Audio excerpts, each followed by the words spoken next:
آپ نے بھی سوشل میڈیا پر یہ دیکھا ہے کہ لوگوں کے گھروں کے اوپر ڈرون اڑ رہا ہے اور لوگ اس سے ڈر ڈر کر کے بھاگ رہے ہیں، لوگ راتوں کو جاگ رہے ہیں اور یہ سوچ رہے ہیں کہ یا تو چور آنے والے ہیں یا پھر ہم پر کوئی غیبی طاقت کا حملہ ہونے والا ہے۔ تو ٹھہریے، ذرا ٹھہریے، کیا یہ سب حقیقت ہے؟ یہ صرف ایک اور افواہ؟ آئیے اس بات کی تہہ تک پہنچتے ہیں، اور وہ بھی اسلامی نظریے کی روشنی میں۔ آج کل سوشل میڈیا پر بڑی تیزی کے ساتھ ایک چیز کو وائرل کیا جا رہا ہے، اور وہ ہے ڈرون اور چوروں کی افواہیں۔ جی ہاں، کہیں تو یہ بتایا جا رہا ہے کہ ڈرون یہ اڑ کر کے گھروں کی نگرانیاں کر رہے ہیں، اور کہیں بتایا جا رہا ہے کہ ڈرون یہ چوروں کی مدد کر رہے ہیں، اور کہیں یہ بھی کہا جا رہا ہے کہ یہ کوئی شیطانی طاقت ہے یا پھر دجال کا جاسوسی نیٹ ورک بھی ہو سکتا ہے۔ اب اس طرح کی باتیں سن کر کے لوگ ڈر، گھبراہٹ اور شک میں پڑ جاتے ہیں، حالانکہ ایک مسلمان کو اس طرح کے اپنے ذہن میں خیالات نہیں رکھنے چاہیے۔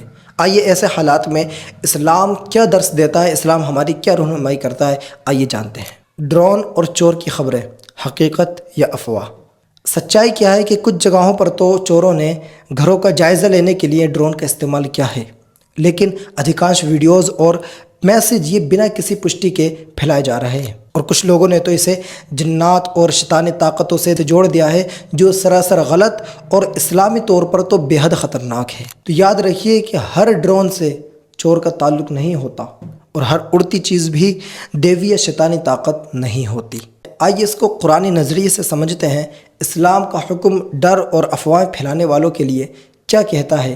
سورۃ الحجرات آیت نمبر 49، اللہ تبارک و تعالیٰ ارشاد فرماتا ہے، یا ایھا الذین آمنوا ان جاءکم فاسق بنبأ فتبینوا، کہ اے ایمان والو، اگر تمہارے پاس کوئی فاسق خبر لائے تو پہلے اس خبر کی تحقیق کر لو۔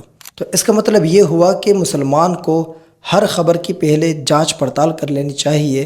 بنا علم کے، بنا کسی تحقیق کے افواہوں کو آگے بڑھانا یہ درست طریقہ نہیں ہے۔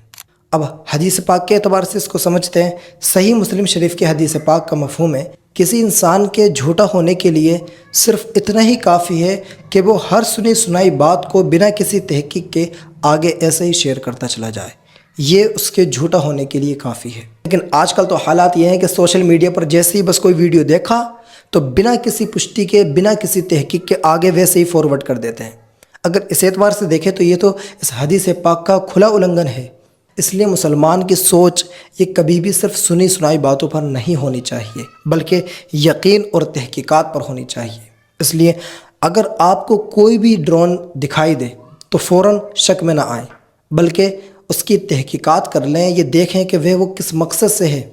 بھی پولیس کا بھی ہو سکتا ہے، یا نیوز میڈیا والوں کا بھی ہو سکتا ہے، یا ہو سکتا ہے کہ کوئی عام انسان جس کا اپنا خود کا ڈرون ہو وہ کچھ چیک کر رہا ہو، کسی مقصد سے اڑا رہا ہو۔ اگر کسی جگہ چوریوں کی خبر ہے بھی تو پہلے وہاں کے تھانہ، پنچایت اور کچھ معتبر لوگوں سے تحقیقات کر لیں، اس کے بعد قدم اٹھائیں۔ یہ نہیں کہ افواہیں بنا کسی پشٹی کے، بنا کسی تحقیقات کے افواہیں پھیلا رہے ہیں۔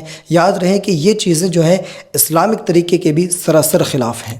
تو ہر خبر پر بھروسہ کرنا یہ غلط ہے، بلکہ خبر کی تحقیق کرنا یہ ہم پر لازم ہے۔ اسی طرح ڈر اور وہم پھیلانا یہ بھی غلط ہے، لیکن ہاں، لوگوں کو سچ بتانا یہ نیک عمل ہے۔ اسلامی نصیحت، امن، تحقیق اور علم کا دامن تھامو، اس لیے کہ رسول اللہ صلی اللہ علیہ وآلہ وسلم کے فرمان کا خلاصہ بھی ہے کہ مسلمان وہ شخص ہے کہ جس سے دوسرا مسلمان محفوظ رہے، اس کی زبان سے اور اس کے ہاتھوں سے، یعنی کہ ایک مسلمان دوسرے مسلمان کے ہاتھوں سے اور اس کی زبان سے حفاظت میں رہے، اس سے محفوظ رہے، وہ اصل مسلمان ہے رسول اللہ صلی اللہ علیہ وآلہ وسلم کے اس فرمان کے مطابق۔ تو پتہ چلا کہ افواہ، جھوٹ، ڈر، افراتفری کا ماحول کو پھیلانا یہ کسی مسلمان کی پہچان نہیں ہے۔ ڈرون اور چور سے جڑی بہت سی خبریں آج کل سوشل میڈیا پر تیزی سے وائرل کی جا رہی ہیں، جس میں سے کچھ تو سچی ہیں، لیکن زیادہ تر یہ جعلی اور بے بنیادی باتیں ہیں۔